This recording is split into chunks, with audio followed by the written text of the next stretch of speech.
Chapter 649. Kingdom of Madness. Sunny stared at the immortal sorcerer, stunned by those words. The scale and scope of the bloodshed and adversity Noctis was striving for were simply beyond comprehension.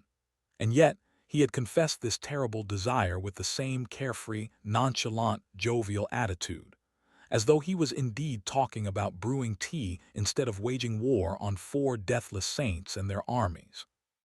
Sunny remembered the first time he saw Noctis, bloodied, crestfallen, sitting motionlessly in front of the fire with a diamond sickle laying at his feet, its blade marred with crimson.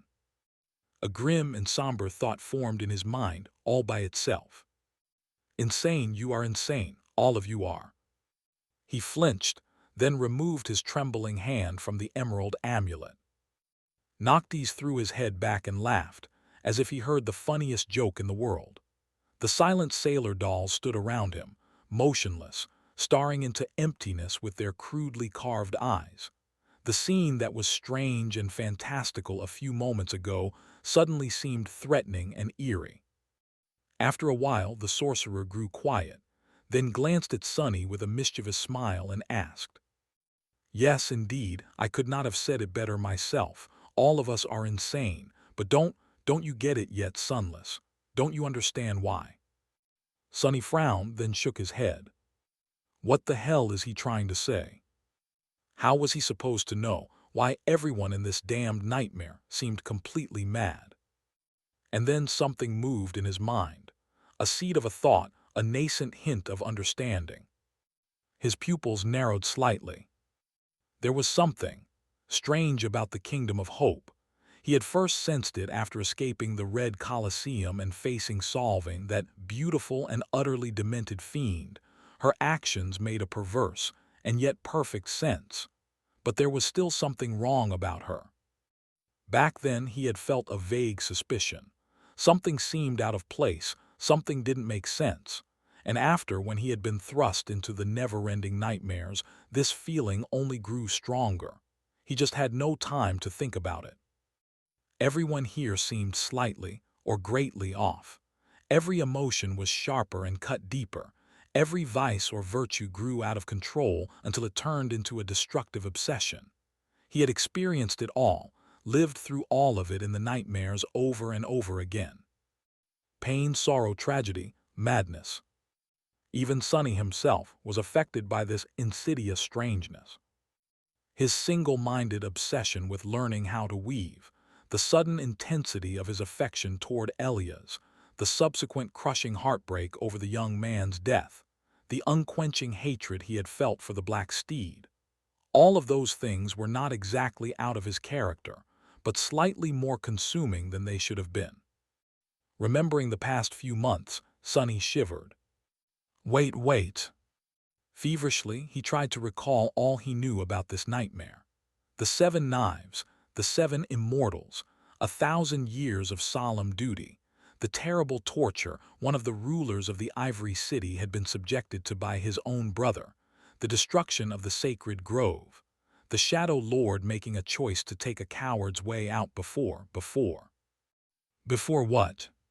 Suddenly, an expression of shocked understanding appeared on Sunny's face. He looked at Noctis for a while, and then cautiously picked up the emerald amulet. A single word formed in his mind. Hope. The sorcerer smiled, then nodded and looked at the vast expanse of the shattered kingdom below them. Indeed, hope. Noctis took a sip of wine, the smile disappearing from his face. A few moments later, he said indifferently, "The Lord of Light bound Hope with 7 brilliant shackles and made those shackles eternal. That was us, me and the rest of the Chain Lords. He entrusted each of us with the fate of another and a solemn duty to never let the demon escape. And for a few centuries, everything was fine." His face grew dark and cold. The sorcerer remained silent for a while and then continued. "But slowly we grew tired. Doubt found its way into our hearts. Eternity is a heavy burden, Sunless. And under its weight, unnoticed, one of us grew twisted. So another one made a choice to uproot the corruption. That was how the first of the Chain Lords died. Ader, my dear friend, murdered by that wicked slayer, solving, her beautiful grove burned to the ground. Noctis remained motionless, but the wooden mannequins surrounding them suddenly clenched their fists, their fingers splintering from the immense pressure. Their crude faces did not move, but Sunny could feel an almost palpable feeling of fury radiating from their figures. The sorcerer sighed. And so all of our fates were sealed. Yes, 6 shackles still remained, but Hope's prison wasn't perfect anymore. Her will, her insidious influence seeped out little by little, infecting us all, slowly devouring the whole kingdom, every living being in it, from the smallest insect to the mightiest immortal, igniting our desires, twisting them, changing us into something different. Something terrible, rampant, and vile. He laughed. Oh, of course, none of us noticed it for a long, long time. Hundreds of years, even. Maybe only shadow, and by the time the rest of us understood, at least those who were still sane enough, it was already too late. The whole of the Kingdom of Hope had been driven mad by its former ruler, had been turned into a vicious hell. We were all taken by hope. Noctis smiled and sipped his wine, then chuckled. So yeah, Sunless. All of us here are insane. I thought you would have known already, judging by the scars covering your body. The warmongers are all insane, and so is their leader, Solving. The citizens of the Ivory City are also mad, just as their 2 rulers are. The one in the north is perhaps the craziest of us all. Well, except for me, of course. I am the maddest person in all of the Kingdom of Hope, I would have you know. Sunny stared at the gleefully smiling sorcerer, suddenly overwhelmed by terror. That damned seed, that damned Mordred. Curse the day he told me about how rare and precious it is. The sorcerer chuckled. Well, I don't know who Mordred is and what seed you are talking about. However, there is one thing I do know. Actually, it's a question. That question, it has been tormenting me for centuries, Sunless. Do you know what that question is? What was the seed of my personal madness? Sunny frowned, then slowly shook his head. Noctis lingered for a few moments, then looked away and said with a wistful smile. That is a question Ader asked me, a long time ago. You see, if the Lord of Light wanted the 7 of us to keep Hope imprisoned forever. His smile widened slightly, then suddenly dimmed. Then why did he give each of us a key to her freedom? Sunny remained silent for as long as he could, until, finally, the flaw forced him to give an answer. He looked grimly at Noctis, and then said, or rather thought hoarsely, Maybe he just wanted to see you suffer. Noctis laughed brightly, then nodded. Oh, indeed, maybe you are right. Gods can be very cruel sometimes. After all, they are much more ancient and vast than kindness and compassion. Or maybe it is not really our lives that keep the demon bound, but instead our will and desire to keep her imprisoned. Or maybe it is a test of our conviction. That is what the Sun Lord believes, at least. Or maybe he actually hoped that we would free her. Who knows? He smiled, then sighed, and finally added, If mortals like us could know the will of gods, then we'd be gods instead. After that, a somber silence settled over the deck of the flying ship. Sunny stared at the delicious food in front of him, realizing that he had lost all his appetite. Hope, the demon of desire. How terrifying she was. Slowly, several things that had seemed random and meaningless fell into place. The jubilant crowd in the blood-soaked red Colosseum, the perverse conviction of beautiful Solving, the harrowing torture of the Sun Prince, the madness that burned in the eyes of the Black Steed, all of it was the result of her harrowing power. Hope held domain over desire after all, and with that power she had reached through the tiny cracks in her prison and drove a whole realm utterly insane, turning it into a ghastly, hideous, demented hell. Every aspiration, every desire, every dream, every hope were twisted, set aflame, and turned into a weapon. An insidious, invisible weapon that struck at human hearts and minds from within. No one was immune to her power, neither mundane humans nor awakened. not even saints. Those who were close and those who were far all fell victim to the demon's curse. And what was her own hope? What was the demon of desire yearning for? Well, that was easy. Hope wanted to be free. Just like Sunny wanted to be free, really. She was driving her jailers mad so that they would destroy each other. And from the looks of it, her curse was working all too well. Solvin was seeking out death. The two transcendents of the Ivory City seemed to be on the verge of fratricide, and Noctis was planning to kill them all. The one in the north, Sunny, didn't know about the last Chain Lord, but from the little bits of what the sorcerer had said, she was not in her right mind either. Suddenly, he remembered the sight of the time running in reverse that he had witnessed at the very start of the nightmare. The ivory tower had descended from the sky, and the burned wasteland around it had turned into a beautiful white city. Which meant that one day, perhaps soon, the Ivory City would be burned to the ground, and Hope's prison would then break off its 7 chains and rise above the chained isles. And then the crushing would be created, somehow. A cold, dire feeling grasped his 2 hearts. Oh no! Suddenly, Sunny came to a harrowing realization. His eyes widened, and he glanced at Noctis with fear. This was the conflict he, Cassie, Effie, Kai, and Mordred had to resolve to conquer the nightmare. They had to either help this mad sorcerer free the terrifying demon, or make sure that she would never escape. The 5 of them were pitted against the 5 immortal saints. A barely audible groan escaped from his lips. How is this possible? What happened to the spell always being fair? How the hell can this be fair? Another revelation suddenly appeared in his mind. Those words Ader had said before accepting Solvin's challenge, the gratitude she expressed. Had Solvin really eradicated the blessed of heart god to punish Ader for her heresy?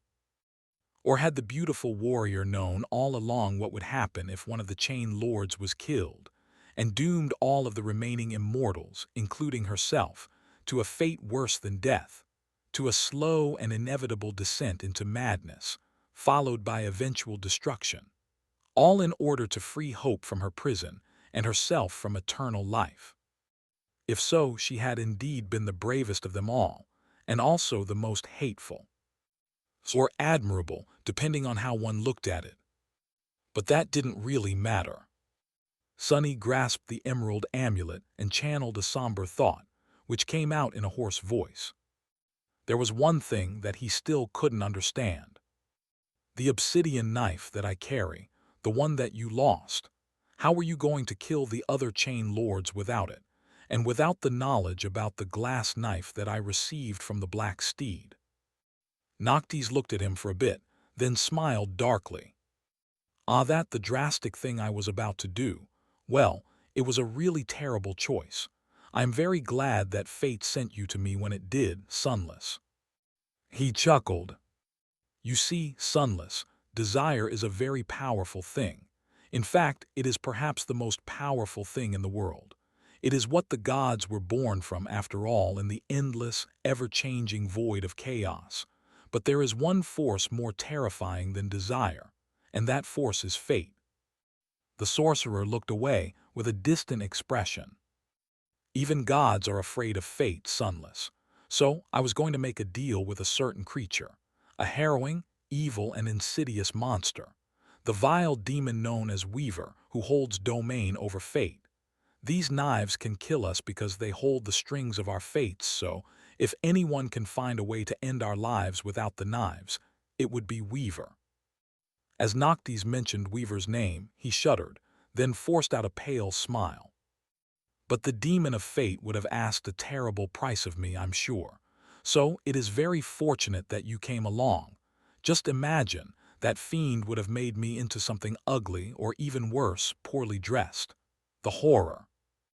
Noctis laughed and gave one of the sailor dolls a command to bring another amphora of wine. He either didn't notice or pretended to overlook the sudden tension that appeared in Sunny's eyes. So Noctis wanted to make a deal with Weaver to free Hope, and then I suddenly appeared. A cold shiver suddenly ran down his spine. What exactly does that mean? Some time later, Sonny was back in his luxurious cabin, sitting on the soft bed and staring at the wall with a distant look on his bestial face. After the dinner conversation that was rife with revelations, each more terrible than the other, he had told Noctis that he needed time to think before giving an answer. Despite the fact that Sonny now held the keys to possessing two of Sun God's knives, the sorcerer had not pressed him at all and agreed to wait with his usual carefree attitude. If there was one redeeming quality about the immortals, it was that they could be very patient. Now the flying ship was moving, sailing across the skis on its way back to the sanctuary of Noctis. They would be arriving in a day or two. By then, Sonny needed to know what he wanted to do and how. He had to find the others and conquer this cursed nightmare somehow. Help Noctis free Hope, or make sure that she stays imprisoned forever. A pale smile appeared on his face. Hope, how funny it was to learn that this whole realm had been driven mad by the subtle, irresistible, inescapable manipulation of the great and terrible demon of desire. Everyone here was subjugated by her wondrous, harrowing powers, including himself. Back in the Dark City, at his lowest point, Sonny had given up all hope of ever returning to the real world. In fact, he had convinced himself that hope was the deadliest, most vile of poisons. It was only after he had clawed his way back from the brink of madness and out of the forgotten shore, returning alive to the waking world, that he understood the erroneous and destructive harmfulness of that misguided belief. Sonny had built a modest life for himself and found out that there were people who genuinely cared about him, and even more importantly, that there were people whom he cared about himself. That hope was not something to fear, but instead something to draw power from, something so vital that without it, there was no way to survive and no real point either. So, learning that his mind was now literally being poisoned by hope was full of incredibly bitter irony. How fitting! He sighed and then stared at his four calloused hands. The obsidian knife, the ivory knife, the glass knife, the wooden knife, and one more which he knew nothing about. Could they really collect them all? Noctis, Solving, the Sun twins, the one in the north, could they really survive them all? Whether he liked it or not, there was only one inevitable way to find out.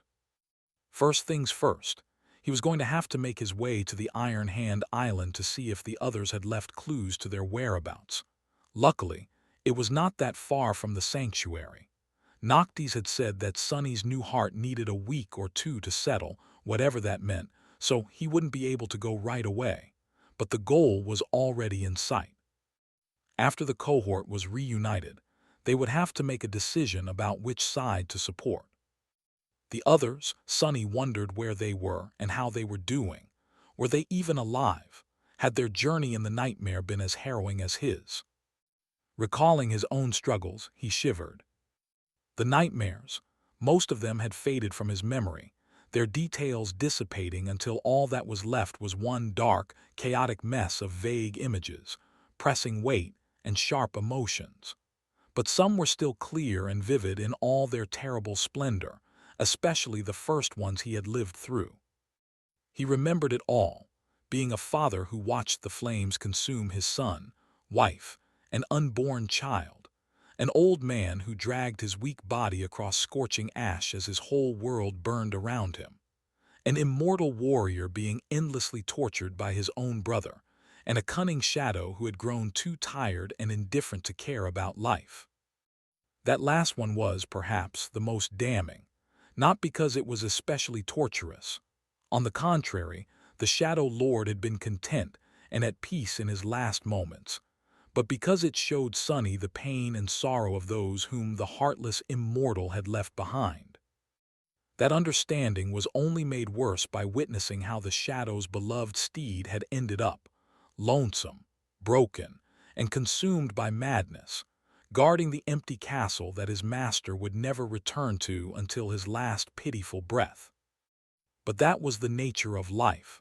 As one went through it, they collected strings and tethers that connected them to others. Everyone's fates were intertwined, and everyone was tied down and bound by those numerous connections, some of them fleeting, some deep and precious. Sonny, too, was not untethered anymore, which meant that, should he die or be destroyed, his would not be the only fate that was broken and damaged. Everyone connected to him would suffer, too. And that, in a way, made him responsible not only for himself, but also for those whose lives he had made different. The weight of that unfamiliar responsibility pressed heavily on his shoulders. Sonny sighed. Was there really such a thing as freedom? And if there was, would anyone really want to possess it? He closed his eyes for a moment, overwhelmed by all these daunting thoughts. Even though he had forgotten most of the nightmares, they still changed him. He felt older somehow and hopefully wiser, more mature and tempered, but also more fragile. He spent some time in silence, listening to the hull of the flying ship creaking gently around him, and his two hearts beating steadily in his chest. Then Sonny breathed out and opened his eyes. There was not much time to spend on pondering and self-reflection. A nightmare was a place for action, not philosophy. The corner of his mouth curved upward. Fine, let's get ready to act then. First, I should probably, finally, check on all those rewards I received thanks to that damned horse. And there were plenty. Sonny got comfortable on his criminally soft bed, picked up a few succulent grapes from the tray placed on an intricate table near it, threw one in his mouth, and finally summoned the runes. Let's see. The first thing he glanced at was the shadow fragments counter. He vaguely remembered receiving what felt like much more than 6 after slaying the black steed, who had been an awakened terror. So, Sonny was hopeful to see a pleasant number. However, when he did see it, he almost choked on the grape juice to death. What with the spell, what? He even rubbed his eyes, thinking that he was seeing things, but no. The counter was the same. Shadow fragments, 2,823/3000. Sonny stared at it in disbelief. 600. I received almost 600 fragments for killing that damned horse. Absent-mindedly, he threw another grape into his mouth and proceeded to almost bite off one of his fingers from the sheer disorientation of it all. How is this even possible? He thought about it for a bit, stunned, and then tilted his head a little. Could it be? One of the advantages, but also inherent drawbacks of Sonny's aspect was that it operated through shadow fragments instead of the usual soul ones. So, while Sonny didn't need to collect and absorb shards to grow stronger, he also could not use the shards of creatures that he had not personally slain for that purpose. The other detail was that, unlike all human awakened, he did not receive a portion of all the accumulated soul fragments after killing others of his own kind, and instead received just 1 or 2, depending on their rank. Was that perhaps because the spell, or rather the world itself, did not consider him a human? He was a divine shadow, after all, and shadows recognized him as one of their own. So, would it be safe to say that in this context his own kind were actually not humans, but shadows instead? The black steed had been a shadow created by one of the chain lords, an awakened terror possessing 6 cores, and with 1,000 years of battles and bloodshed behind his shoulders to fill them to the brim with shadow fragments. Did Sonny receive a portion of the fragments accumulated by the tenebrous courser throughout his long and grim life, as a normal awakened would after slaying another human? The math certainly supported that theory. Sonny's eyes ignited. That is it. Not only was he correct, he might have just stumbled on one of the most crucial secrets about his own aspect, power, and future. Ever since finding out that his aspect allowed him to form and possess multiple cores, Sonny had been wary of the eventual toll hunting down enough nightmare creatures to create a new one would exert. As a sleeper, or even an awakened, he was too small and vulnerable. Any powerful abomination would have been able to snuff him out of existence with no more than a glance. The higher he climbed on the path of ascension, the less of such existences there would be, and thus, the higher his chances of survival were going to become. However, that also meant that there would be fewer creatures he would be able to hunt down to collect shadow fragments, since slaying those lower than him in rank did not give him any at all. But now that he knew how much he could gain from destroying true shadow creatures, perhaps there was still a way for him to grow stronger rapidly even after becoming a master. In any case, his progress was already staggering. First, the 1,000 fragments he had earned in the blood-soaked arena of the Red Colosseum, and now these hundreds he gained by slaying the nightmare steed. Neither of these feats had been easy. In fact, both rewards had cost him an unimaginable amount of pain, torment, and damage, both mental and physical. But the result almost made it seem as if it had all been worth it. Almost. At the start of the nightmare, the idea of gaining enough fragments to create a fourth core had seemed so distant and unreachable. But now, just a few months later, Sunny was already near the finish line. This fact was both exciting and incredible, even if its splendor was somewhat overshadowed by all the hideous scars he had received along the way. No, it is still amazing. I survived, did I not? Both elated and reminded of the horrors he had been subjected to in the nightmare, Sunny stared at the unbelievable number for some time, then shifted his gaze elsewhere. The second reward he had received was also very welcomed, be it strangely unexpected. In fact, Sunny stumbled upon it almost by accident while seeking the runes describing his shadows. Before that, he had noticed that the runes of the mantle of the underworld seemed to shimmer a bit differently. Confused, he concentrated on them and shifted his gaze to the last string, describing the enchantments of the onyx armor, the counter of victories tied to the prince of the underworld, enchantment. Now it read, vanquished foes, 3,291/6,000. He blinked. Somehow, sometime, he had managed to raise the counter by almost 1,000 victories. He knew that the nightmare creatures and humans he had killed in the Red Colosseum had not counted toward the requirements of the strange enchantment for a simple reason. He had not been wearing the mantle of the underworld while fighting them. So where had the 1,000 vanquished foes come from? Sunny frowned. Come to think of it, I was wearing the armor while sleeping in the Boundary Fortress. Did it actually accept every battle I won in the nightmares as a true victory? That would be very strange, since the enemies he had defeated in the never-ending nightmares had been just phantasms summoned by the Black Steed and not in any way real. However, that would also make sense. After all, the mantle did not care about him actually killing the enemies. All it cared about was that he had overpowered and defeated the opponent. If so, did it really matter if the opponent was real or not? The duelists of the dreamscape had been considered sufficiently real, so why would the creatures populating the nightmares be different? 1,000 souls, had I really killed that many? Suddenly, Sunny felt cold and somber. How many nightmares exactly had he lived through during those several terrible hours? Full of dark wonder, he shook his head and looked away from the runes describing the onyx armor. He was already halfway to satiating its mysterious enchantment, which was already good enough. Finally, Sunny looked at the cluster that interested him the most. His shadows. A few runes shimmered beautifully in the darkness. They read, Shadows Marble Saint, Soul Serpent. And then a new one. Nightmare. Sunny remained motionless for a while, a pale smile appearing on his face.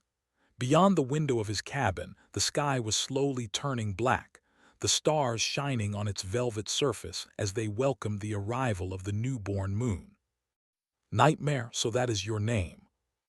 What better name could there be for a shadow that moved through human dreams, turning them into visions of horror? He hesitated for a few moments, then looked away, turning to a different string of runes first. There was another shadow of his that had changed, the Soul Serpent. Every time Sunny moved up a class, so did the serpent. And every time Sunny mastered a new step of shadow dance, the serpent ascended to a new rank. At least, that was how things were supposed to go. Shadow Soul Serpent. Shadow rank ascended. Shadow class Demon. Shadow attributes, Shadow guide, Soul weapon, Soul beast. Sunny sighed. Ascended. Now that he had mastered the third step of the shadow dance, the serpent had, indeed, evolved as well. The tenebrous creature was now an ascended demon, just like Saint. Both of them had left Sunny in the dust. While it hurt his pride a little that his shadows were more powerful than him, not to mention way cooler, according to some tasteless brats, having two creatures of such formidable might under his command was going to be of tremendous help, without a doubt, especially considering the caliber of enemies he would most likely have to face in this trial. He glanced down at the intricate tattoo coiling around his arms and torso. It seemed larger. Sunny could already feel the rush of the essence through his body. Its rate of expenditure and speed of replenishment increased even further. Not only was the serpent going to be much more powerful in its soul beast form, but also from now on, any soul weapon Sunny would want to use would be of the ascended rank, as well. Basically, he now had a vast arsenal of ascended armaments to choose from. Well, isn't that neat? Sunny lingered for a few moments, then continued to read the runes. The serpent was not supposed to gain any new abilities from rising to a new rank, just like Saint had not. However, that legacy shadow of his was a bit strange. It had come into possession of the Soul Beast attribute and the Soul Reaver ability the last time he mastered a step of the aspect legacy after all. Who knew, maybe this time would be the same. And just as Sunny hoped, there was a new set of runes shining in the darkness. Shadow abilities, Serpentine Steel, Soul Reaver, Grace of Shadows. He frowned. Grace of Shadows. Sunny concentrated on the new ability and read. Ability description. The master of the Soul Serpent can grace another with the trust and companionship of their shadow guide. One should be careful whom they bestow with their grace. Entrusting others with the loyalty of shadows is the same as sharing one's soul, and thus should not be offered lightly. He tilted his head. What? So basically, this ability allowed Sunny to transfer the ownership of the Soul Serpent to someone else, as if the shadow was just an echo. No, not quite. Echoes could be transferred only to other awakened, while the grace of shadows could be bestowed upon anyone with a shadow, presumably. If Sunny wanted to, he could gift the Soul Serpent to a random nightmare creature, like the Mordant Mimic, for example. That would have been funny. What? No, it wouldn't have. Why would he give away his precious serpent, especially considering that the description hinted that doing so would leave him vulnerable? What nonsense was this? Sunny grimaced. Well, not every ability could be a winner. This one was rather useless. He could imagine a situation where lending the Soul Serpent to one of the cohort members would be beneficial, but just barely. It would be easier to just command the creature himself. With a sigh, he commanded the serpent to slither off of his skin and present itself for inspection. A few moments later, Sunny flinched back. What? Where did my cute little snake go? The shadow had changed a lot indeed. Before, the Soul Serpent had not really been a cute little snake, but its size was at least not too terrible, no more than 6 meters in length at best. But now, a Stygian creature of at least twice that size sprawled through the cabin, its mighty body covered in adamantine jet-black scales and as thick as a tree trunk. Its terrifying maw was wide enough to swallow Sunny whole, well, at least his real, human body, and its triangular head hovered near the ceiling, 2 tenebrous eyes looking at him from above. The soul serpent was so large that it barely fit into the confines of the cabin, suddenly making it look small and fragile. Sonny gulped. What a good boy you are. Nice snake, you can return now, buddy." The shadow stared at him for a few more seconds, then hissed deeply and moved, its scales rustling on the floorboards. Soon, it turned back into an intricate, beautiful tattoo. Sonny remained motionless for a few moments, shaken, and then slowly grinned. "Good, perfect. If even I'm afraid of that thing, imagine how my enemies will feel." Some time later, Sonny commanded the serpent to turn itself into the black Odachi and sat quietly for a while, glancing at its somber steel. Every centimeter of this weapon was familiar to him, and yet it felt different. The great blade felt sharper, stronger, far more devastating. This was a weapon one could cut a mountain with. He willed the soul weapon to shift into a spear, then a tang dao, then a takai, and finally a battle axe. All of them felt the same, deadly and brimming with dark power. Only the axe seemed a little bit off. The serpent could take any form but was limited by Sonny's knowledge. The better he knew a weapon, the better he could imagine it to the smallest of details, the greater the result would be. And so, while he could command it to assume any shape, those that he had experience with would produce the best result. He feasted his eyes on the somber steel for a bit, and then put the shadow aside. It was time to check on the rest of his rewards. Since Sonny's mind had been preoccupied with the soul serpent and his aspect legacy for the last few minutes, he decided to continue with that. Summoning the runes one more time, he looked to the bottom of the shimmering field of symbols and concentrated on a certain string. Aspect Legacy, Shadow Dance. Shadow Dance Mastery Level 3/7. First Relic claimed. Second Relic claimed. Third Relic claim. Sonny hesitated for a long time, his face turning grim. What the hell was he going to do if the third relic turned out to be another drop of ichor? Wasted again. Curses. Finally, he inhaled deeply and thought. Claim. For a moment nothing happened, and then the spell whispered into his ear. You have claimed an Aspect Legacy relic. You have received a memory. Sonny gritted his teeth and looked up at the list of his memories. Then, a relieved sigh escaped from his lips. It was not a drop of Shadow God's blood. Instead, an unfamiliar combination of runes appeared at the end of the list. It read, Memory, Shadow Lantern. Sonny read the runes with curiosity. Memory, Shadow Lantern. Memory rank, Divine. He fell from the bed. What? Another divine memory. Feeling cold sweat rolling down his face, Sonny wiped it off with a trembling hand and slowly clenched his fists. Should be interesting. He looked back to the runes, trying to calm his wildly beating hearts. Just what kind of a relic had he received? Sonny got a hold of himself and continued to read the description. Memory tier, I.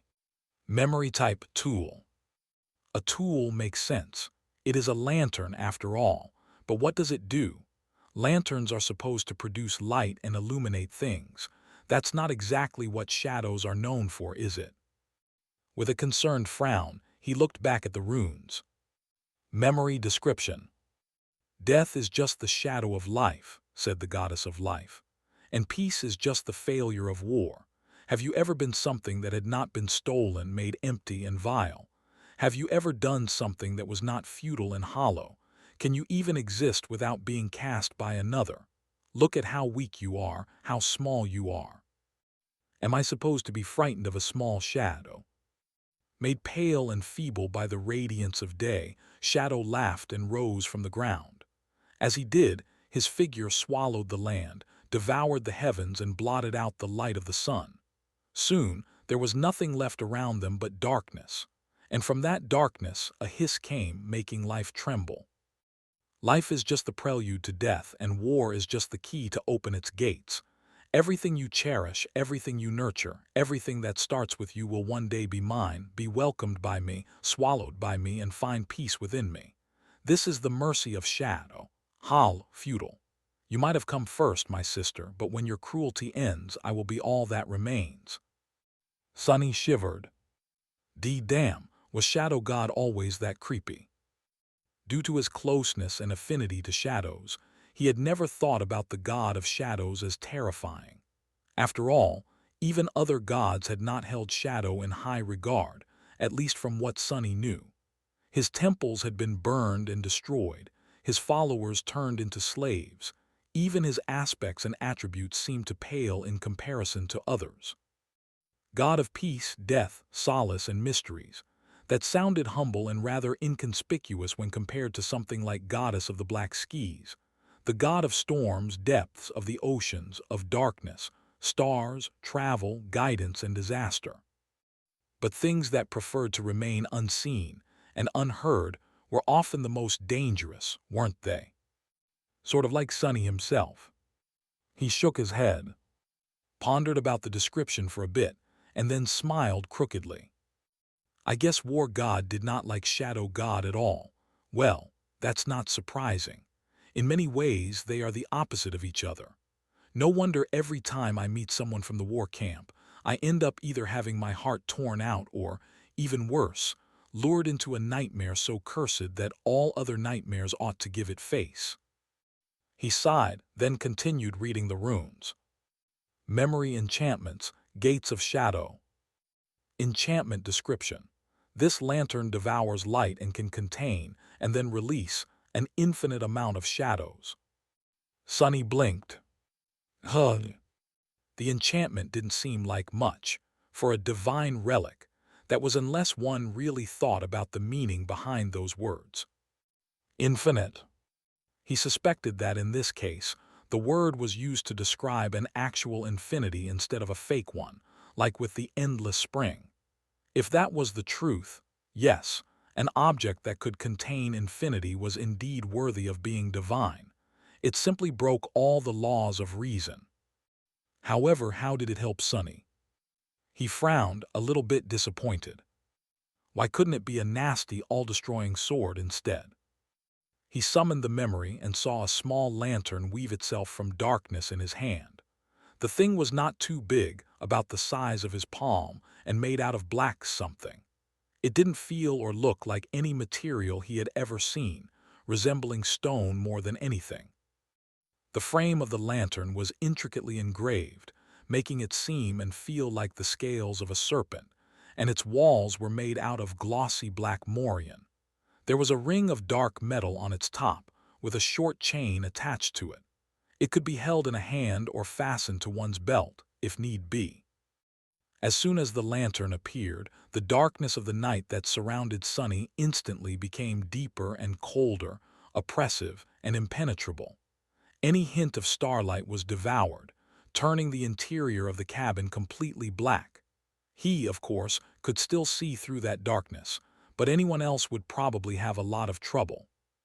Suddenly full of a pleasant feeling of comfort, Sunny turned the beautiful lantern around and noticed a small door on one of its walls. He hesitated, then commanded the door to open. It instantly slid forward, revealing a square of utter nothingness behind. A moment later, Sunny felt his hair stand on end and his heart stagger in his chest. He was suddenly cold, overwhelmed by unease and terrified, like an animal facing something so much larger than itself that the difference in size could simply not be comprehended. He slowly exhaled, the breath escaping his mouth as chilling mist. I guess that is how infinity feels. The lantern was empty, so he couldn't command any shadows to escape it. So, instead, he glanced at the happy shadow and raised an eyebrow. "Wanna come inside?"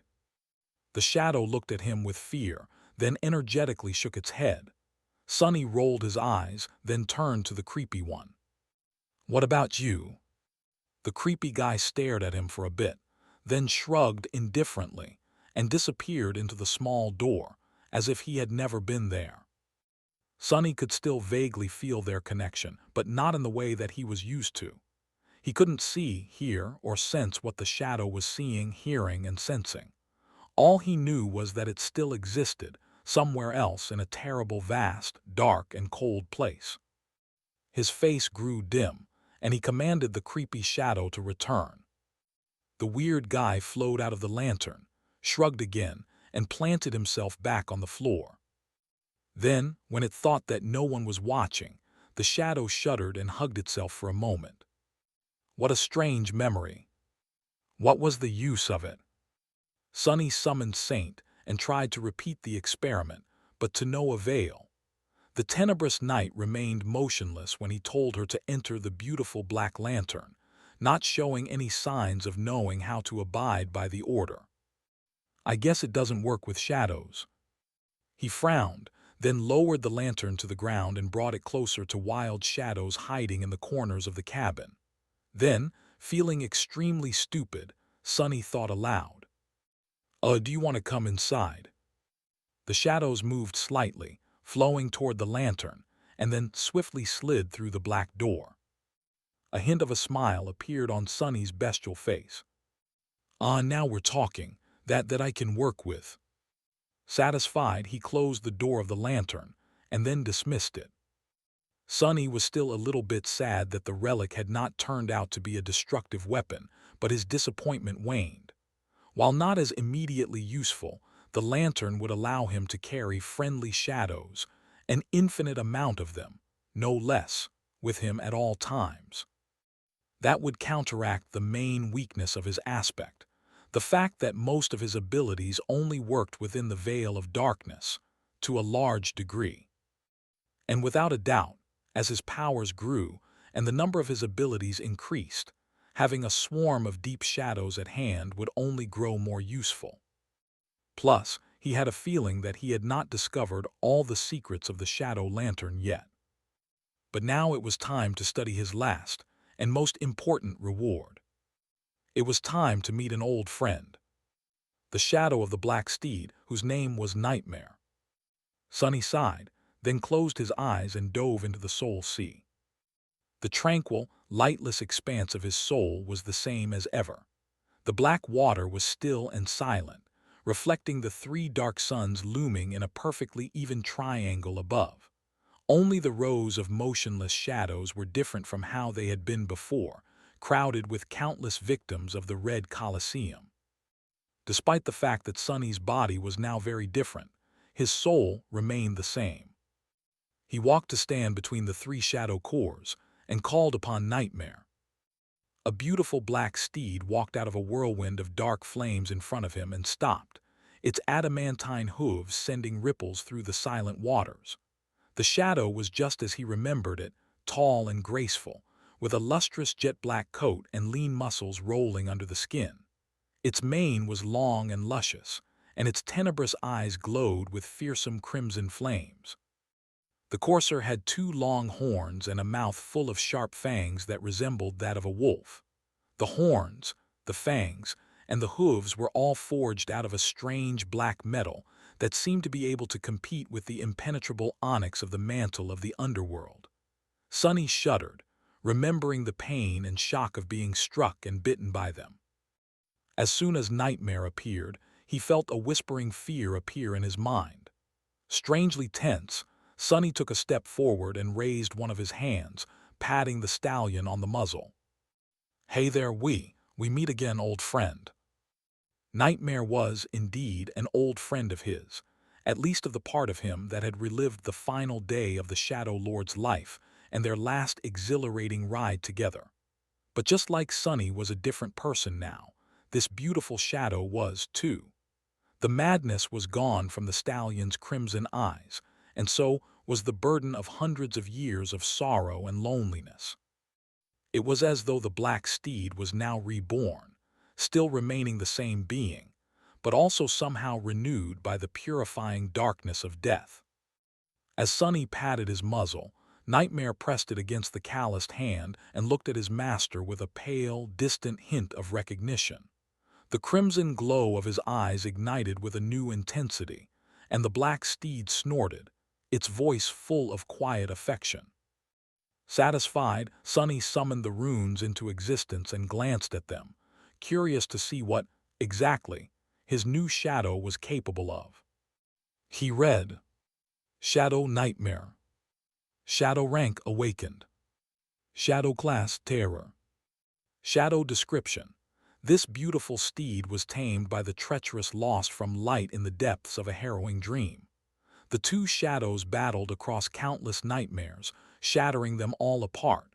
Neither was willing to give up, so in the end, the nightmares did. Sunny sighed. Again with that treacherous nonsense. At least the spell did not openly mock me this time. He still remembered the biting description of Shadow Dance. Shaking his head dejectedly, Sunny rubbed the terrible scar on his neck and turned his attention back to the runes. Shadow Attributes: Swift, Dark Destrier, Dreadlord, Dreamwalker. Swift Attribute Description. This shadow is especially swift and enduring. Dark Destrier Attribute Description. This dark horse was meant to be a shadow warrior's steed and accompany its rider into battle.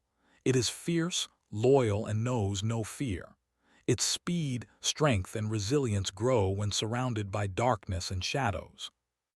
Dreadlord Attribute Description. This shadows might grows the more he is feared. Dreamwalker Attribute Description. This shadow can travel through dreams. Sunny studied the black courser with a thoughtful expression. So Nightmare was incredibly swift and enduring. He was also a war horse, bred to ride into battle without hesitation or fear. What's more, he had two passive attributes that both increased his speed, strength, and resilience. One when the Destrier and his rider were surrounded by shadows, the other when the Destrier inspired terror in the hearts of their enemies. That was an insidious and frightening combination, especially because one effect fed into the other, creating a vicious cycle. Perhaps Sunny had only survived the battle with the terror due to the fact that, at some point, his tortured mind had become too broken to experience fear. An awakened terror was already an immensely powerful creature, and with two passive augmentations added into the mix, he shivered. Scary. And then there was the last attribute, Dreamwalker. That one, Sunny didn't even know what to think about. We'll see about invading people's dreams later. Wouldn't it be fun to jump into Mordred's mind one day and give him a taste of his own medicine? With a dark grin, Sunny slowly exhaled and continued to read the runes. Attributes were, without a doubt, very important, especially excellent ones like what Nightmare possessed. But it was the abilities that mattered the most. Shadow abilities: Flowing Shadow, Mantle of Fear, Nightmare, Dream Curse. Flowing Shadow ability description. This steed can dive into shadows and move through them with incredible speed. Sunny smiled. So basically, it is like Shadow Step without the teleportation part. Still very useful and works perfectly with my own ability. He turned back to the runes, his mood elevated. Mantle of Fear ability description. This shadow is capable of delivering a continuous mind attack around it that infects its foes with crippling fear. Sunny couldn't help but whistle. That is just damn. The ability to radiate an aura of terror was already incredible enough. It could debilitate weaker enemies completely, and even if more powerful creatures were able to resist some of the effect, a seed of dread was still going to be planted into their minds. And that was directly tied to the Dreadlord attribute of Nightmare, which made him stronger the more he was feared. Scary, so scary. It was a good thing that Sunny had been wearing the mantle of Underworld when he met the Black Steed. The onyx armor gifted him with a good amount of protection against mind attacks, after all. With his smile growing both wider and a bit pale, he moved to the next ability. Nightmare ability description. This shadow can create and subjugate nightmares. The more nightmares serve it, the more powerful it grows, both inside and outside dreams. Dormant Nightmares 0. Sunny stared at the runes for a while, trying to make sense of them. Huh. So, Nightmare's tyrant ability, the one that allowed him to create minions, was meant to subjugate real nightmares, not any kind of beings made of flesh and bone, but actual dreams. And the more of them served him, the more powerful he grew. These nightmares, it seemed, possessed a rank of their own which was currently dormant, one lower than the Black Steed's own. Additionally, there were currently 0 of them under his authority. But how could one create a nightmare, or subjugate it? Sonny had no idea. What he did understand, though, was why his own journey through the countless nightmares had ended when it did. It seemed that each of the harrowing dreams Sonny experienced had been either collected or made by the original nightmare throughout the centuries, and once all of them were destroyed, he broke free of the Black Steed's hold. Interesting. Sonny was going to have to figure out how to get his shadow some minions of its own. Something told him that the process was going to be neither straightforward nor easy. With a sigh, he glanced at the last ability that Nightmare possessed. This one was called Dream Curse, but looked different from all the rest. The runes constituting the string were dull and lifeless, as though the ability was not accessible. And indeed, when he tried to concentrate on it, a few new runes appeared. Nightmares required 0/1000. Sonny grimaced. Damnation, I guess being a true terror is not that simple. Still, his new shadow was a fearsome one. Not only was it a swift and mighty steed, it was also a force on the battlefield in its own right, one that could instill fear in the hearts of his enemies, and then feed on it to grow stronger.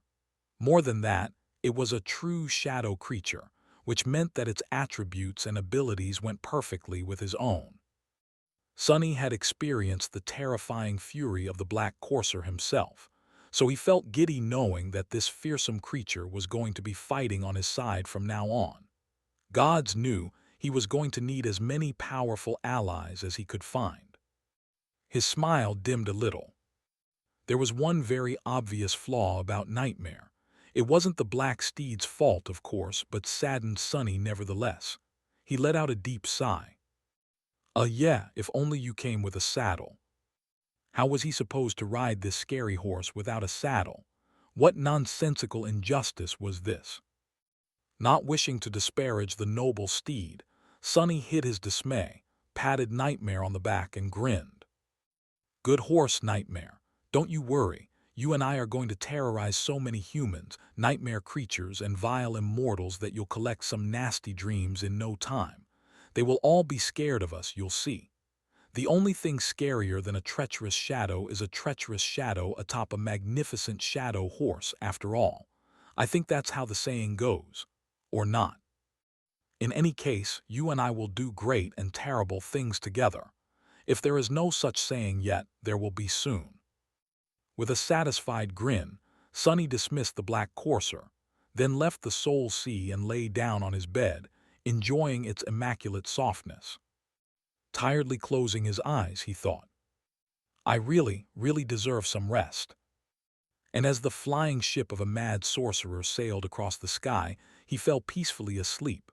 By the time Sonny woke up, the ship was already approaching the sanctuary. Looking out of the window, he saw a familiar island below them. In his time, it was occupied by a fearsome, corrupted abomination. He wondered if it was still, or rather already, nesting there. In any case, from here, the sanctuary was just a couple of chains away. With a sigh, Sonny dressed himself and left the cabin, heading for the upper deck. Once outside, he saw sailor dolls moving around with graceful precision, hoisting sails and performing other tasks. Noctis was standing at the helm, wearing a completely new extravagant robe and whistling a light-hearted melody. Noticing Sonny, the sorcerer smiled. Ah, Sunless, how fortunate it is that you are awake. We are almost home. He glanced forward and waved a hand, accidentally sending the ship into a lateral spin. The wooden mannequins somehow remained attached to the deck, but Sonny had to grab a handrail to not be thrown overboard. He gave the immortal transcendent a resentful look. Noctis smiled sheepishly. Oh, sorry about that. Shaking his head, Sonny ascended the stairs and joined the sorcerer at the bridge, which was situated at the stern of the enchanted vessel. From there, he observed the landscape of the Kingdom of Hope in silence, until a familiar silhouette of a vast ring of menhirs standing atop a small island appeared in sight, surrounded by a white cloud of water vapor that came from several beautiful waterfalls. The sanctuary, it was nice to see it again. In this harrowing nightmare, it almost felt like home. Noctis grinned. That is it, the sanctuary of Noctis, my beautiful lair. Isn't it pretty? Sonny hesitated, then took the emerald amulet out of the folds of his black garment and thought, I guess, but isn't it a bit presumptuous to call it after yourself? The sorcerer laughed. Oh no, you misunderstood. Initially, it was called the Temple of the Moon. I built it as a shrine to my great-grandmother. I was perfectly content living there alone, but as the Kingdom of Hope went from bad to worse, stragglers started coming to my lands in search of a safe shelter from all the madness. I didn't have the heart, or rather, didn't care that much to turn them away. So they started calling it the Sanctuary of Noctis. Why, it's a very nice name if you ask me. Sonny stared at him for a few moments, then said in a somber tone, Who is your great-grandmother? Noctis turned to him and blinked a couple of times, an expression of surprise clearly written on his beautiful face. Well, who else? The goddess of the moon, of course. Sonny paled. How does this even make sense? He opened his mouth to say something, then shut it and decided not to think about it too much. Noticing this reaction, Noctis shrugged with a confused expression. Whom did you think I inherited my unparalleled looks from? People as gorgeous as I don't grow on trees, you know. Well, usually. Unless it is a very special tree, I guess. Sonny gritted his teeth and tried very hard not to think anything aloud. Soon, the flying ship descended from the skis and hovered in the center of the ring of giant menhirs, the sacred tree that grew on its deck situated right above the one growing on a small island surrounded by the pool of clear water, an altar of pure white stone drowning in the shade of its wide branches. Sonny saw dozens of people staring up with odd expressions, and involuntarily searched for familiar faces. It was futile, of course. Even if others were somehow here, they were going to look different from their real selves after all. Noctis grinned. Welcome to the sanctuary. You'll like it here for sure. Everyone here is very reasonable and nice, just like me. Hearing that statement, Sonny shivered. Together, they left the flying vessel and walked through the garden, heading to the sorcerer's private quarters. Coincidentally, the residence was situated in the same place where the White Feather clan had established their stronghold in the future. Noctis built his home inside the Ring of Menhirs itself, however, instead of on top of it. As they walked, Sonny studied the inhabitants of the sanctuary of the past. Most of them seemed like normal people. Some of them were mundane and some were awakened. They didn't seem to be in the throes of madness. However, after the cruel lesson that had been taught to him in the Red Colosseum, he couldn't help but keep his guard up. Sonny's gaze shifted from person to person, evaluating them for potential danger. That young woman holding a young child by the hand seemed harmless, but why was the child so frightened? That man with a neatly trimmed beard seemed gentle and kind, but why was the hilt of his sword so polished and worn? That beggar who sat lonesomely by himself, his body and face disfigured and wrapped in bandages like that of a leper, seemed too weak to pose a threat. But why was his gaze so sharp, his fingers so calloused? And that old woman with a basket of fruit in her arms, why was she watching them so intently? Sonny shook his head, then looked away. Being vigilant is good, but this is just the madness speaking. Wishing to be safe is also a desire, and so it can also be twisted by hope's influence.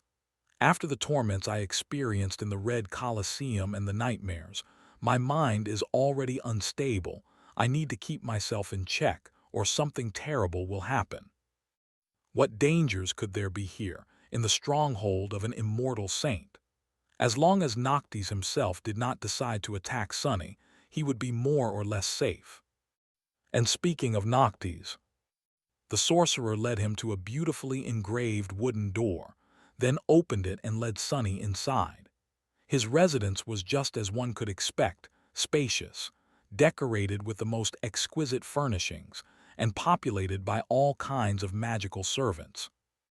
Staring at a mop that was dutifully washing the floors without anyone holding it, Sunny felt cold shivers running down his spine. He had a suspicion of how the sailor dolls were made. Don't tell me that the lunatic actually used someone's soul to enchant this damned mop. Noctis grinned. I know what you are thinking. Sunny flinched and stared at the immortal with tense apprehension. The sorcerer nodded solemnly. What is for breakfast, right?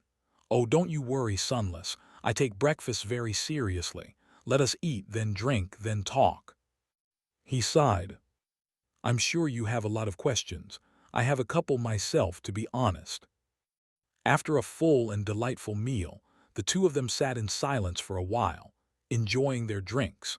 Noctis was consuming a truly unwise amount of wine with an absent-minded smile on his face, while Sunny stuck to tea. The beautiful porcelain cup looked tiny and fragile in his massive clawed hand, sunlight reflecting from the amber surface of the fragrant drink. In this rare moment of peace, he suddenly found himself overwhelmed by apathy and melancholy. Sunny was used to often feeling his heart beating with anger, fear, and resentment, but this strange lethargy was new and unwelcome. He didn't like it at all. Searching for a way to entertain himself and chase it away, he suddenly glanced at the immortal sorcerer with a dangerous gleam in his eyes. Sunny lingered for a few moments, and then picked up the emerald amulet. Lord Noctis, you have been a very gracious host to me. You have given me shelter, showered me with gifts, and provided me with many delicious foods. Let me share the traditional food of my people with you as well. That will make me feel better. The immortal transcendent raised an eyebrow and looked at him with doubt. Then, a curious grin appeared on his face. Oh, exotic food, how wonderful! Do you need any ingredients to cook it? Sunny calmly shook his head, then summoned the covetous coffer. The toothy box weaved itself from sparks of light and appeared on the table. Then, it saw the sorcerer, trembled, and scurried over to hide behind one of Sunny's hands. Noctis watched the coffer appear with sincere amusement. That little creature of yours reminds me of someone. What a cutie. Sunny reached into the box and produced a tube of synth paste, then handed it to the immortal with a polite smile. Noctis took the tube, stared at it in confusion for a while, then brought it closer to his face and sniffed it. Such a peculiar, container. It doesn't smell like anything. Sunny nodded solemnly and made a twisting motion with his hand. You twist the cap off, pierce the membrane, and then squirt the contents into your mouth. Be warned, though, some people have said that its flavor is simply unmatched, unparalleled even, and that there is no other food like this in the entire world. Many shed tears just from tasting it. The sorcerer blinked a couple of times after hearing words like membrane and squirt, then twisted the cap off the tube and removed the foil membrane. Finally, he raised the tube with enthusiasm, opened his mouth wide, and sent a stream of viscous, colorless sludge into it. Noctis closed his mouth, chewed a couple of times, then froze. Slowly, his face changed, becoming pale and almost panicked. He glanced at Sunny with wide eyes, shuddered, then slowly chewed some more and swallowed with visible effort. Sunny continued to stare at him. Remarkable, isn't it? The immortal transcendent shivered, then forced out a weak smile. That is an unforgettable flavor indeed. Truly, truly a dish worthy of being eaten by those following the god of death. Thank you, very much, Sunless. I've been really enlightened. Sunny grinned. Don't be shy then, eat some more. Noctis dropped the tube on the table and energetically shook his head. "No, no, sadly I am very full. Thanks for the offer, though." He reached out with a trembling hand and grabbed his glass, then gulped down all of the wine in one go. Sonny sipped his tea with a satisfied expression. "Serves you right, bastard." The sorcerer poured himself some more wine, glanced at the tube of synth paste with unrestrained horror, and then furtively moved it further away from himself. Finally, he looked at Sonny and lingered for a few moments. Then the immortal asked, "So, Sunless, now that we had a splendid and unforgettable breakfast, are you going to tell me where the glass knife is?" Sonny hesitated for a bit, then answered with a measured thought. "I might. I need to know a few things first, though." Noctis sighed with disappointment, then reluctantly shrugged. "Knowing things is very overrated if you ask me, but I understand. Creatures of shadow are known to be drawn to mysteries after all. What is it that you are curious about?" Sonny slowly inhaled, thinking. There were many things he wanted to learn, but the most important of them was rather simple. It carried the most weight for his plans and his future. Was Noctis really capable of defeating the other immortals and breaking Hope's chains? It certainly didn't seem so. As far as chain lords went, the sorcerer was not the most fearsome and terrifying. In fact, his whole persona and attitude made him look rather harmless. Sonny knew, of course, that it was just a mask, and that there was vast and dreadful power hiding beneath it. But would that power be enough to challenge the likes of Solving or the rulers of the Ivory City? Both factions had armies, countless awakened, and enough resources to wage a war for centuries, while Noctis only had himself and a few sailor dolls. So was his desire to unleash hell upon the shattered kingdom just madness? Or did he have a solid reason to be confident that there was at least a chance of victory? Sonny was going to make a decision on whether or not to join the sorcerer in this insane endeavor, after all, so knowing the answer was of utmost importance. His life depended on it. He hesitated and then said, or rather thought, "How many knives do you already possess?" Noctis smiled radiantly, then answered in a carefree tone. His answer, however, was not at all what Sonny hoped and expected to hear. "What do you mean, I don't have any?" Sonny's face twitched, and the porcelain cup suddenly exploded in his hand. He was too shocked to pay it any attention, though. "What? How can you not have a single knife? You have to have the one entrusted to you at least." The sorcerer waved a hand. "Oh, I used to have one, true, but it is sort of, well, things happened, and now I don't have it anymore." Sonny stared at the immortal transcendent with a stunned expression. He was so befuddled that he even forgot to remove his hand from the emerald amulet. This guy can't be that insane, right? How is he going to wage war against all of the Kingdom of Hope if he doesn't even have a single knife? I have more of them than he does, goddammit. Noctis laughed. "So fierce, so straightforward. Ah, but don't worry about it, Sunless." He remained silent for a few moments, drinking his wine, and then sighed. "You see, in the beginning there were 7 knives, entrusted to the 7 of us to hold the fate of another in their hands. The iron knife, the wooden knife, the ember knife, the glass knife, the ivory knife, the obsidian knife, and the ruby knife." The sorcerer stared into the distance, as if remembering the past. A dark expression appeared on his face. The iron knife was used and destroyed, and so was the ember knife. So only 5 remain. However, through coincidence or maybe fate, none of the chain lords now possess one, except for Solving, who wields her own fate and not that of the other. He smiled. "You see, the shadow hid the glass knife before his death. No one knows where it is. The obsidian knife had been entrusted to the one in the north, but she lost it to me in a game of wit." Sonny growled. "Wait, didn't you lose that one too? How the hell did you manage to lose 2 of the damned knives?" Noctis giggled. "Oh, actually I lost 3. I had the ivory knife too at some point." Sonny groaned, then grabbed his head. "What is wrong with you?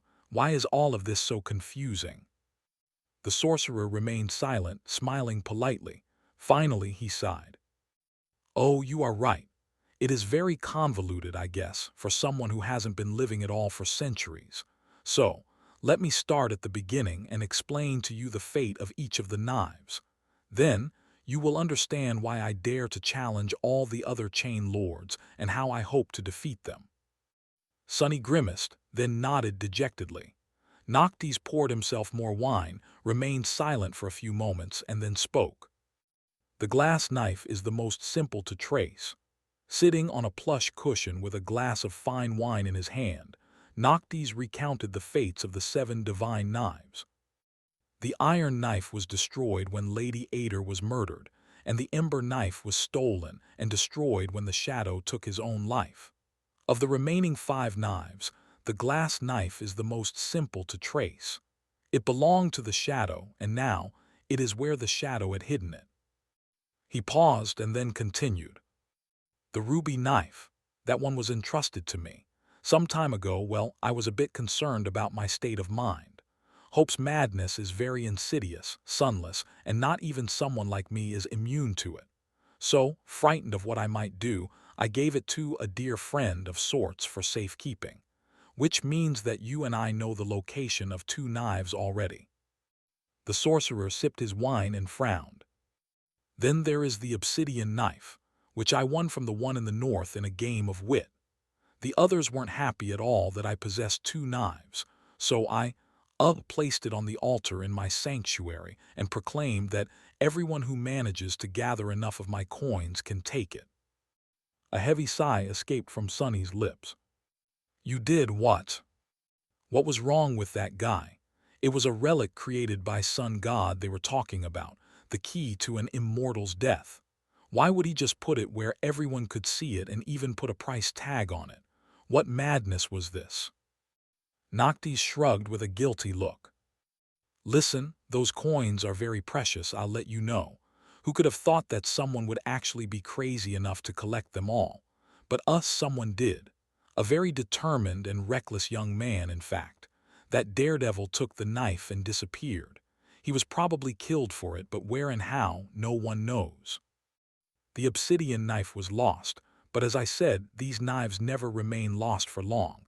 And here you are sunless wielding it. So. The sorcerer raised a hand and showed Sonny 3 elegant fingers. That is 3. The next one is the most curious, the ivory knife. It was entrusted to Sevras, the Sun Lord, who gave it to his twin brother, the Sun Prince. And that is where things get strange. The Sun Prince came to me one day with an unusual request. You see, he had hidden the ivory knife and wanted for me to erase the memories of where from his mind. He also wanted me to make him forget that request. Sonny shuddered.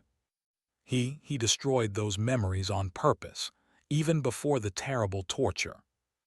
Noctis sighed.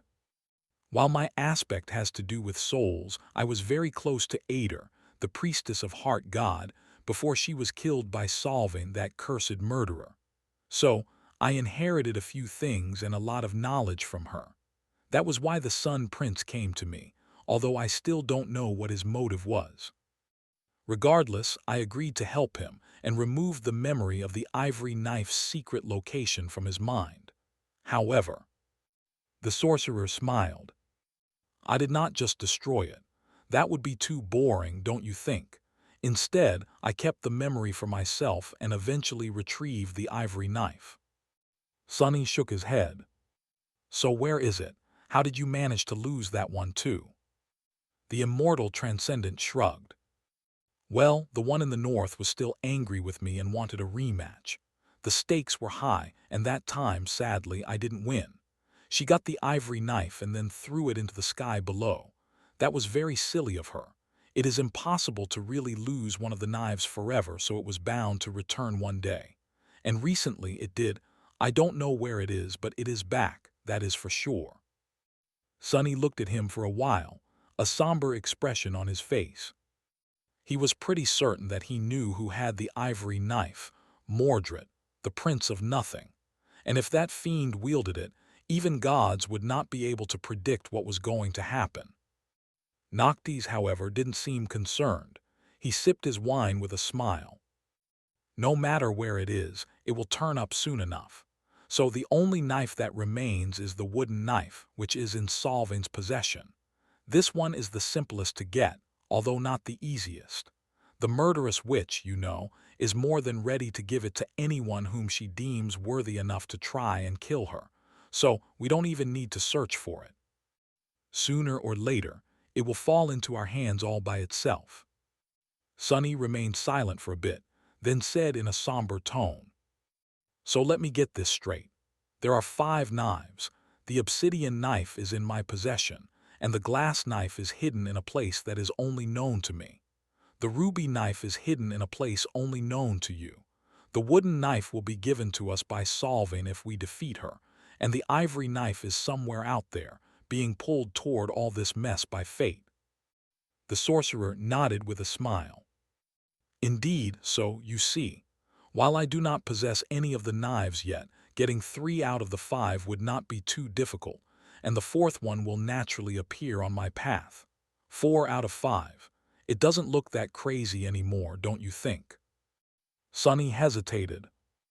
Yes, it only looked very crazy instead of utterly crazy now.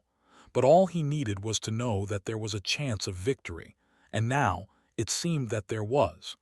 Noctis, eccentric and unreliable as he seemed, had not made the decision based on nothing. The sorcerer glanced at him and raised an eyebrow. "So, Sunless, are you going to share the location of the glass knife with me and help me free Hope? Shall we break her chains and free this land and ourselves of a fate worse than death? What do you think?" Sonny sighed.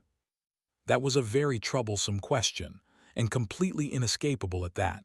However, he could not answer it yet. Looking at the immortal sorcerer, he said, "I can't make that decision alone. I need to discuss it with my friends first." Noctis blinked. "Oh well, why not? It is always good to have loyal friends. Where are they?" Sonny shifted slightly. "That, I don't know." The sorcerer scratched the back of his head with a perplexed expression.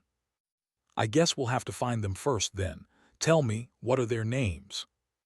Sonny looked away, then cleared his throat awkwardly. I don't know that either." Who knew what names the members of the cohort received in the nightmare? Noctis stared at him for a few moments, then asked in an even tone, "You don't know the names of your friends? How interesting. Well, how do they look then?" Sonny smiled sheepishly, or rather, he tried. With his bestial face and sharp fangs, the result was far from being as innocent and apologetic as he would have wanted it to be. "Actually, I don't know how they look either." The immortal transcendent slowly took a sip of wine, remained silent for a bit, then spoke. "So, if I understood correctly, you won't tell me about the glass knife until you have consulted with your friends, but you don't know where they are, what their names are, and how they look. Did I get it all?" Sonny shifted awkwardly, then shrugged. "Yes, but they were supposed to leave me clues of their whereabouts on the Iron Hand Island. That's something, right?" Noctis emptied his glass and looked at him with a strange smile. "Sunless, how do I say this? There is no island by that name in the Kingdom of Hope." "Oh, right." The Iron Giant might have been still alive and in possession of both of his arms, so there would not be an Iron Hand Island indeed. Sonny shook his head. "Ah, you just know it by another name. It does exist, don't worry. Actually, it is right here near the sanctuary, so I will have to go there first before giving you an answer." Noctis looked at him, blinked a couple of times, and then sighed. "All right then. In that case, wait for a week or 2 before your new heart settles. Traveling before that would be very unwise, but after that, do go and find your friends. Invite them here, actually. I doubt that there's a friend of yours who is better, smarter, and more beautiful than I, but I'm sure that they are all nice people, or demons, or whatever they are." He smiled, and then winked at Sonny with a slightly mischievous look. "I can't wait to meet them." Sonny did not fully understand what the sorcerer meant by saying that the new heart needed time to settle. Physically, he felt fine, great, even. Both of his hearts were beating steadily in his chest, powerful and dependable like relentless machines. However, he had not put them under any strain since the battle with Nightmare, so there was no way of telling how they would behave in a crisis. Remembering the frightening pain of having his heart give out, Sonny decided to take the immortal's word for it and allow himself to rest. He needed rest anyway. While his body had healed, the mind was not that resilient. Sonny felt that his mental state was not in the best of shapes. However, strangely, it was not as bad as he would have expected. After the hellish 2 months he had spent in the Red Colosseum with Elias, their subsequent escape, and the young man's death, Sonny had been numb and apathetic for a long time. He had gone through the motions of pursuing a simple goal without much emotion, hiding in the darkness as he traveled across the kingdom of hope, too hurt and defeated to feel anything. Already in a damaged and vulnerable state, he had been then thrust into the harrowing succession of nightmares and forced to experience one hideous torment after another. At this point, Sonny could have broken, but instead, unexpectedly, he had found himself full of rapacious determination. That determination had banished the suffocating lethargy and allowed him to endure countless nightmares and continue to fight until there were none left. It was as though the two ghastly experiences clashed and counteracted each other, leaving him in a semblance of a healthy state. Or maybe it was just the matter of suffering a bitter defeat by Solving's hand, but then refusing to give up and clawing his way to victory in the battle against Nightmare. That victory, costly as it had been, ignited his tortured spirit despite all the suffering it brought, the same way that the previous defeat had extinguished it. Well, healthy was a strong word. Perhaps functioning was more suitable. He could still feel barely closed wounds in his mind, which sometimes made their existence known. And added to that was the invisible, insidious poison of hope. Yes, a week or two of rest did not sound too bad. Sonny had a feeling that later, there would not be such an opportunity again. After their breakfast conversation, Noctis offered to host him in the luxurious residence. However, Sonny felt that sharing a living space with the eccentric sorcerer would not have been very conducive to peaceful restoration, so he politely refused. In the end, he settled in spacious quarters on the opposite side of the ring of menhirs, close to where his small room had been in the future. His new one was larger and much better furnished. It was comfortable, beautiful, and safe. However, Sonny didn't like to stay inside the room for too long. Being surrounded by its stone walls reminded him of the dungeon of the Red Colosseum too much, so he spent most of his days in the inner garden of the sanctuary. The people living in the former Temple of the Moon did not seem as perturbed by seeing a horned demon walk among them as the humans of the waking world would have been, especially since they knew that Sonny had arrived with Noctis himself. However, they were still tense and apprehensive around him. In the end, Sonny found himself being avoided at all costs, which suited him fine. Not wishing to disturb anyone unnecessarily, he tended to remain in a corner of the garden where very few people ever appeared. Coincidentally, it was the same place where he used to sell soul shards in the future. His favorite stone, sadly, was usually taken by the leper whose body and disfigured face were covered with dirty bandages. Oh well, life couldn't always be perfect. The first time Sonny sat down on the grass a few meters away from the leper, he spared the four-armed monster a short glance, lingered for a few moments, and then said in an ugly, grating, hoarse voice, "What kind of a creature are you?" Sonny looked at the leper, not really wishing to engage in a conversation, then reluctantly produced the emerald amulet and answered, "A demon, what kind of a creature are you?" The leper smiled, causing a bit of yellow pus to seep from beneath the bandages covering his face. "A cripple." Sonny studied the man, then made a grimace and asked in a sullen tone, "I won't catch whatever it is that you have, will I?" The leper let out a creaky chuckle. "No, I'm not diseased, just burned." Sonny tilted his head a little, then shrugged and turned away. So the leper was not a leper. His body was just severely burned, and judging by the fact that the rags covering the bandages seemed to have been pristine white once, he had probably come to the sanctuary from the Ivory City. Sonny wasn't sure that he wanted to know how a citizen of the sun god's stronghold ended up with those burns. The memory of their lord's torture was still fresh in his mind. They didn't speak after that, remaining in indifferent silence.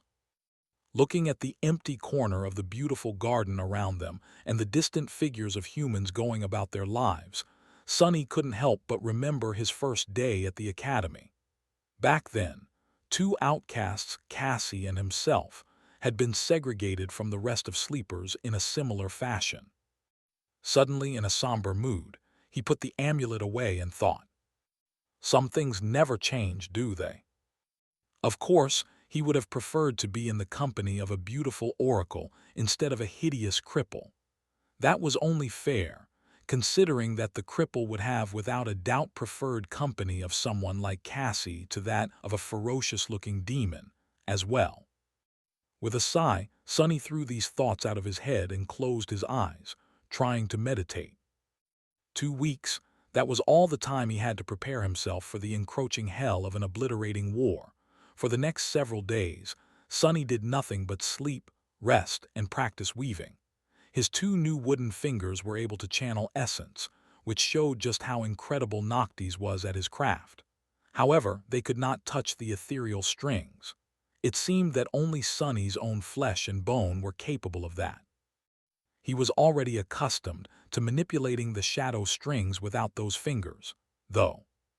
So the task had not grown much harder. There was also the long needle that shone with faint golden radiance to help him along. In those several days, Sonny made a bit of progress in his attempts to copy the simplest of enchantments. He also successfully destroyed several more memories, which really stung his newly repaired hearts. Ah, curses! Sonny stared at the rain of disappearing sparks that had been an enchanted buckler just a few moments ago and sighed. Another failure, another lost memory. He was going through his collection of them way too fast at that point. He was starting to wonder if there was a better use for it. Saint's shadow fragment counter was still at 59/200, and now he had another shadow to feed. Nightmare also demanded his fair share of resources to reach the next rank, and his appetite was even steeper. Currently, the Dark Courser was at 1/300, and that single fragment came from a memory Sonny had fed him to check if the horse also consumed them. The only silver lining was that Nightmare was still of the awakened rank, and as such, gained more sustenance from weaker memories. Getting him to 300 was going to require about the same amount as what Saint needed to get to 2. That was another reason why Sonny wanted to master at least the very foundation of weaving. If he could create even the simplest memories himself, he would effectively gain the ability to convert soul shards into shadow fragments as far as Saint and Nightmare were concerned. Probably. He already knew enough to try, actually, and only lacked a few shards to experiment. However, the ability to copy and modify enchantments seemed even more alluring. Just imagining the utility of such a skill made him tremble with excitement. But enough was enough. He could not endure the heartbreaking sorrow of losing another memory today. With each of them he destroyed, Sonny could practically see potential credits disappearing from his theoretical bank account. Shaking his head dejectedly, he returned the needle into the maw of the covetous coffer, dismissed the little box, and headed toward the door of his room. It was time for some fresh air. Finding his way to the familiar corner of the garden, Sonny noticed the motionless figure of the bandaged cripple and ignored him, then sat down on the grass some distance away. The two of them were perfectly content pretending that the other didn't exist. After that first conversation, neither uttered a single word, which was a beautiful thing. If only all humans were that reticent. The cripple never bothered him, and so Sonny liked him a lot. They had a perfect understanding. Closing his eyes, Sonny meditated for a while but then grew bored. He still had a few hours to kill before dinner, and there was nothing to do. Well, that was not a problem. Really, there always was a mountain of things he had wanted but never found time to address. For example, he was very curious to study the spellweave of the shadow lantern. It was a divine memory after all. But just the thought of staring at the inhuman complexity of weaves again made his mood grow foul. So Sonny decided to return to that task sometime later. What else was there? Come to think of it, he had not practiced archery for a long time now. His skill in that regard was still very far from satisfactory. Sonny thought for a bit, then stood up and summoned Morgan's warbow. The beautiful black bow weaved itself from scarlet sparks, which were the same color as its grip and string, as well as the small brand in the shape of a straight sword piercing straight through an anvil that was burned into its surface. He turned slightly and glanced at the gray stone of one of the giant menhirs that loomed some distance away. Surely, the ancient stone pillar that had withstood 1,000 years in perfect condition and was going to withstand thousands more, would not be damaged if he used it for target practice. Not that Sonny cared too much. Noctis would just have to produce a new menhir if he destroyed one or several. The bastard owed him this much at least.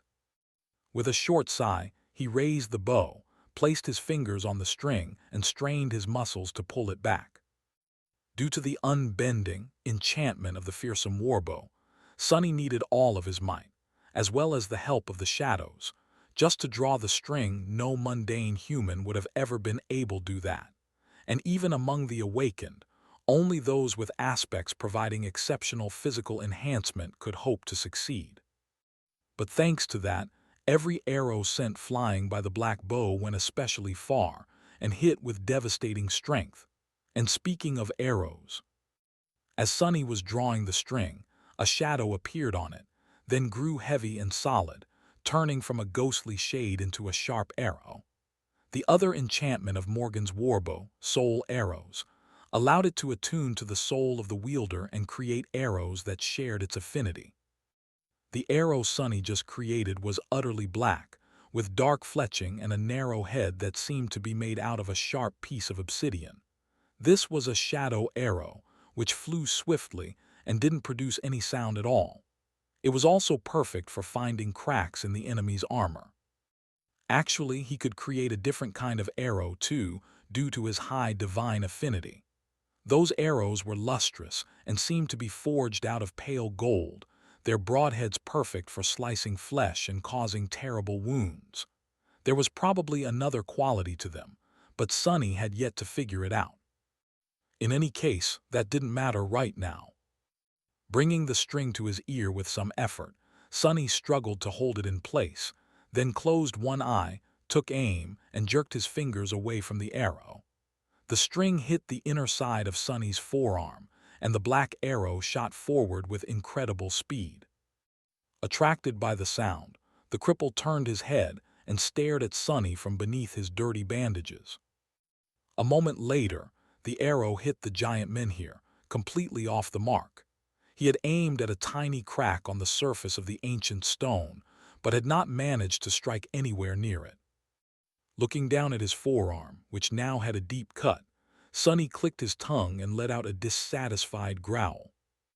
Then he wrapped his arm with a piece of cloth, summoned a second arrow, and repeated the process, this time almost managing to miss the menhir completely. Damnation! It seemed that his accuracy had only reduced in the past months. How had he even managed to grow worse? "You're doing it all wrong." Sonny remained motionless for a few moments, then turned around and stared at the cripple without any amusement in his frightening black eyes. Perhaps he was hasty to commend the man for his quiet and reticent nature, who wanted to hear that hideously grating voice, anyway. Producing the emerald amulet, Sonny thought with some irritation. "Oh yeah, what, you are an archery expert now." The cripple remained silent for a while, then turned away. "I used to be a captain in the Sun Legion, before." He sighed and then smiled a little. I led 100 brave warriors into battle for the glory of Lord Severax and the Ivory City. The cripple grew silent and then added quietly, "And before." Sonny stared at the bandages that covered the man's burned body, then glanced at his soul, which was illuminated by a radiant core of an awakened. So this guy used to be an officer serving one of the Sun Immortals. He hesitated for a moment, then asked, "How'd you end up this messed up then? Where do all these burned scars come from? Did the warmongers catch you?" The cripple stared into the distance for some time, then slowly shook his head. "You have plenty of scars yourself, demon, some as terrible as mine. That wicked one around your neck, where did it come from?" Sonny looked down at the crestfallen man, then grinned. "What, that thing? Funny you should ask. You see, I did actually get captured by the warmongers once. So to escape, I tricked the biggest and meanest of them into cutting my head off. Then I killed him, picked it up, and put it back on. True story." He grew silent for a while, and then added nonchalantly, "Oh, and I killed Solving too. You know who that is, right?" The cripple stared at him with wide eyes, shock, awe, and confusion mixing in them in equal measure. Sonny just wanted to mock the guy a little, but the poor fool seemed to have actually believed him. What an idiot. Actually, something about the cripple's eyes seemed strangely familiar, at least in that moment. Sonny suddenly froze and stared at the bandages, hiding the man's disfigured face, his mouth turning dry. A few moments passed in a strange silence, and then both of them spoke at the same time. "Ntai." Sonny, the towering demon, and the hideous cripple stared at each other for a bit, their eyes wide with shock. No way, he was here all along. Wait, who dared to do this to Kai? When I find the bastard, I'll tear them limb from limb. Sonny was so stunned that he even failed to let go of the emerald amulet.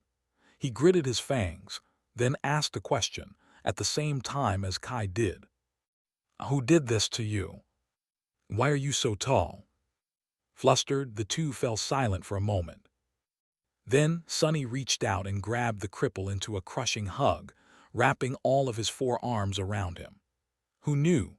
Who knew that this repulsive body, which was covered in dirty bandages that smelled of blood and pus, would suddenly become so precious and dear to him? "I was put into a body of a demon. Why wouldn't I be tall, you idiot?" Kai let out a startled yelp, struggled weakly, and then patted Sonny on one of the arms. "Arg, Sonny, I am very glad to see you as well, but my burns." Sonny jolted, then hurriedly let go of the cripple's body and gave him an apologetic look. Beneath that simple emotion, though, a dark ocean of fury smoldered with dangerous flames. "Sorry I didn't. Kai, you're alive. Damn, I am so happy to see you. I was starting to wonder if any of you guys have made it alive." Kai looked at him, then smiled. Through the gaps in the bandages, his disfigured face looked ghastly and hideous, but the sparks glinting in his eyes were the same. He sighed. "Yeah, I was fearing the same." The young man hesitated, and then added, his voice suddenly ringing hollow. "After the Iron Hand Island, I almost gave up hope. I didn't think that I'll see any of you ever again." Sonny frowned, confused by Kai's words. He dismissed his bow and then thought tensely. "Why, what is on the Iron Hand Island?" The cripple looked at him with surprise. "You haven't been there." Sonny shook his head. "No, I was going to travel there in a week after my new heart settles. I made a deal with a sorcerer, you see, to replace a heart I lost." Kai stared at him for a bit, then looked down and let out a heavy sigh. "I see. Well, there's not much to tell." He remained silent for a few moments, and then said quietly, his hoarse voice growing even more creaky and grating. "There was no sign that you or Cassie had ever managed to reach the rendezvous point, even though months had already passed. But Effie left a message there, carved into a stone pillar. So Effie is alive too." Sonny clenched his fists, excited. Of course she was alive. That glutton would never die and leave all the food in 2 worlds uneaten. Encouraged, he eagerly asked, "What message did she leave?" Kai looked away, as if reluctant to answer. After a while, he finally opened his mouth and said quietly, It was just one sentence." The young man glanced at Sunny, then added in a somber tone, "Do not come to the Temple of the Chalice." As it turned out, Kai had reached the sanctuary 2 weeks before Sunny. Although he did not go into detail, the archer explained that he had been sent into the body of an officer in the army of the Ivory City and got entangled in the conflict between the Sun People and the warmongers for the first months of the nightmare. Eventually, he managed to escape and made his way east. The journey was slow and torturous because of how terribly mangled his body was, but he somehow made it to the Iron Hand Island alive, if just barely. There, his hope of reuniting with his friends was cruelly crushed by the fact that neither Sunny nor Cassie seemed to have made it, while Effie had only left an ominous message imploring them to not try to find her. Consumed by terrible pain and despair, Kai left his own message on the island and continued to the sanctuary, where, as he had heard, stragglers like him could find refuge and shelter. He remained there since, trying to recover as much strength as he could and hopping against all logic that the others were going to read the message he had left and come to the sanctuary, too. And then, through a strange twist of fate, Sunny arrived despite not even visiting the Iron Hand Island. Kai shook his head and said, his voice full of amusement, "How did you even end up here, arriving on that flying ship no less? Sunny, do you know who its captain is?" Sunny nodded. "Who else?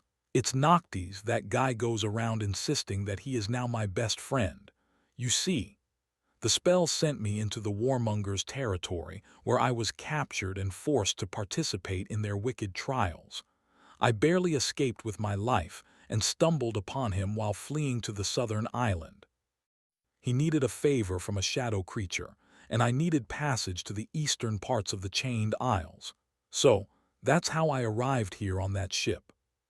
He grew silent for a bit and scowled, thinking feverishly. "Do not come to the Temple of the Chalice." That was what Effie had written on a stone pillar.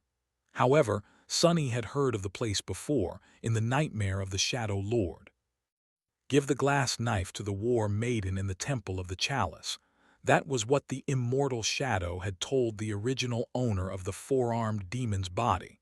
And that was the secret Noctis wanted to learn from Sunny, while Sunny wanted to find his friends. So many coincidences. Kai cleared his throat. You know who he is, right? Lord Noctis is the master of this place, as well as one of the 5 transcendent immortals.